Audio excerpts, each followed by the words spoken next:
A Prefeitura de São Paulo divulgou nesta semana dados revelando que foram registrados 126 casos de dengue entre janeiro e fevereiro. No ano passado inteiro, a cidade teve 563 casos. No estado de São Paulo, foram confirmados 4.595 casos este ano, enquanto em janeiro do ano passado foram 888. Então, por que nós estamos tendo mais casos de dengue do que no ano passado? Já é uma preocupação. Converso com o professor Pedro Luiz Cortes, livre-docente, professor da ECA e também leciona no PROCAN, que é PROCAN, Programa de Pós-Graduação em Ciência Ambiental do Instituto de Energia e Ambiente, aqui da USP, coordenador da Rede Internacional de Estudos sobre Meio Ambiente e Sustentabilidade e participa do projeto temático FAPESP, Governança Ambiental da Macrometrópole Paulista. Bom dia, professor. Bom dia, Roxane, bom dia, ouvintes. É um prazer falar com vocês. Quais são as causas do aumento? A gente sabe que verão, o problema é sazonal, piora nessa época do ano, verão, mas enfim, alguma outra causa natural, inclusive, do aumento, para o aumento desses casos de dengue aqui na cidade de São Paulo e também no estado? Então, Roxane, antes de responder sua pergunta, eu só gostaria de dar aqui um aviso que houve agora um alerta do Serviço Geológico Americano sobre um terremoto que ocorreu há pouco no Equador, na região de Palora, com magnitude 7,5, que é bastante significativo. Não há relatos é uma região mais desabitada, não é uma região montanhosa, não há relatos de mortes ou de perdas materiais, mas a gente segue acompanhando porque é um evento extremamente recente e de magnitude muito, muito grande. Tá? Agora, respondendo à sua pergunta, nós temos um componente climático muito importante em relação a essas doenças que são transmitidas por vetores. Entre 2015 e 2016, nós tivemos um El Niño forte, e para São Paulo, o El Niño ele provoca um aumento da temperatura e traz um pouco mais de chuvas, em geral mal distribuídas. Então você tem mais calor e mais umidade. Então isso favorece o surgimento de endemias aí, como as provocadas pelo Aedes aegypti. E entre 2016, meados de 2016 e meados do ano passado, nós tivemos um Laninha, portanto a gente ficou durante 2 anos aí com o Laninha, que é um fenômeno oposto e durou esses quase 2 anos, e ele provoca uma redução nas chuvas e também causou uma redução nas temperaturas. Então o verão do ano passado, se a gente recordar aí, ele foi mais frio e um pouco mais seco, não houve tanta chuva. Então isso fez com que durante esses 2 anos no Laninha a gente tivesse uma redução da quantidade de casos de dengue, porque a proliferação do Aedes aegypti ela foi reduzida, as condições climáticas elas não eram tão favoráveis. E aí houve a partir da metade do ano passado, já se prognosticava que teríamos um El Niño esse ano, ou seja, voltariam aquelas condições ideais para proliferação do Aedes aegypti, calor, aumento pouco aumento aí de chuvas, da umidade, e isso era alguma coisa que deveria ter sido levada em consideração pela prefeitura, pelo governo do estado.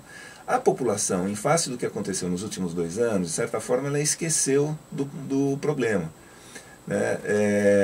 A febre amarela ela acabou ganhando um protagonismo nos últimos anos, e a dengue acabou perdendo espaço exatamente porque as condições climáticas não eram tão favoráveis à proliferação do Aedes aegypti. E, por outro lado, o governo também, como de costume, seja nas prefeituras, seja o governo do estado, ele não presta atenção aos prognósticos climáticos.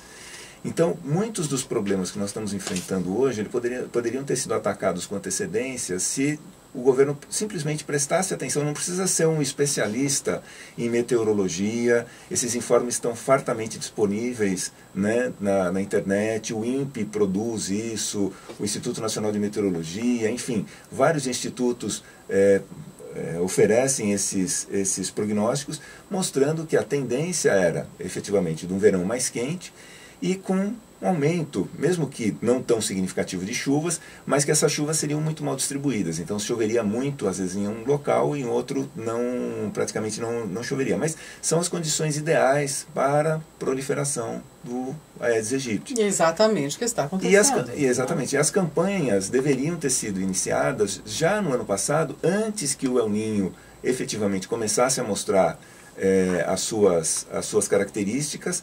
Esse não é um El Niño forte, mas de qualquer forma ele altera o clima aqui em São Paulo, alertando a população. Essas campanhas deveriam ter sido já iniciadas no ano passado, alertando a população para os cuidados que deveriam ter sido tomados, porque nos últimos 2 anos as pessoas acabaram relaxando, falaram, não é um problema sério, está diminuindo os casos de dengue, né?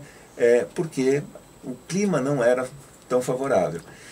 E se as prefeituras, o governo do estado prestasse atenção nos prognósticos climáticos, talvez ficasse mais fácil lidar com os eventos que estão ocorrendo, além dessas questões de saúde pública, com enchentes, inundações, porque você começa a trabalhar na limpeza de galerias de água pluvial, limpeza de córregos, orientação da população quanto ao lixo, né, não jogar lixo na rua, porque isso vai acabar entupindo as galerias de água pluvial, enfim, tomar uma série de providências antes que o problema efetivamente aconteça.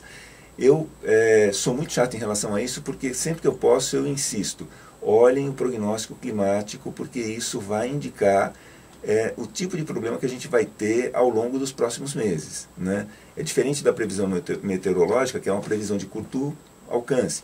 O prognóstico climático, ele indica assim, olha, qual vai ser a tendência, né?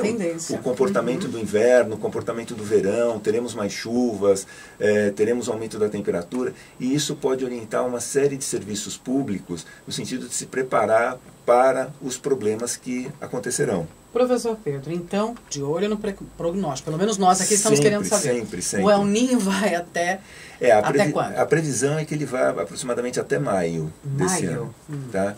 E aí depois a gente entra numa fase, durante o inverno deve entrar numa fase neutra, numa fase de transição, e a partir aí, né, de junho tal, já será possível prognosticar o que vai acontecer no segundo semestre, se a gente vai entrar com laninha, se mantém essa fase neutra, ou seja, não tem nenhum dos dois fenômenos bem caracterizados, ou de repente volta um El Niño. Mas de qualquer forma, até maio nós temos essa situação, né, de aumento de temperatura e também umidade, um pouco mais de chuva, mas em geral mal distribuída. Nós não temos aquela chuva bem distribuída, bem que se espalha por toda a região de São Paulo, não. Às vezes você tem bairros onde você tem chuvas torrenciais, enquanto outros estão praticamente sem nada. O que está acontecendo? Cai uma pancada enorme, uma quantidade enorme de água, repentinamente, rápida, mas muito intensa, e aí derruba a árvore, alaga, então tudo isso foi prognosticado. Né?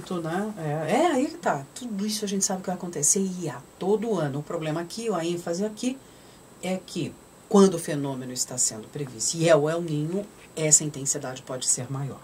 Com todas essas consequências que o professor descreveu, né? Sem dúvida. Muito bem, vamos fazer a lição de casa. Mais uma vez o professor lembra dessa importante questão, que são as informações científicas. É isso, a gente tem que tratar a gente tem que trabalhar com algum dado. E é o tipo de informação, viu, Roxane, é o tipo de informação científica que tem aplicação imediata no cotidiano das pessoas, na administração pública, né? E não precisa de grandes especialistas para entender o que vai acontecer. Por isso tanta gente se interessa. Porque, na verdade, os meteorologistas já entregam isso pronto, mastigado para a gente. Falou, vai acontecer tal situação. Não tem desculpa. Professor Pedro Luiz Cortes, da ECA, do PROCAM, que é o Programa de Pós-Graduação em Ciência Ambiental do IEE, e tem o canal no YouTube também, O Ambiente é Nosso Meio, você pode conferir, se você pegou no finalzinho, esse bate-papo está lá, publicadinho também, com vídeo. Todos os mais de 90 bate-papos estão lá. A gente já está a caminho dos 100? Do 100, em breve. Muito bem. Se eu não errei a conta, esse é o de número 93. 93. Todos você pode conferir na íntegra no canal do YouTube O Ambiente é Nosso Meio. Professor Pedro Luiz Cortes, muito obrigado por sua contribuição. Até semana que vem. Eu que agradeço. Uma boa semana a todos.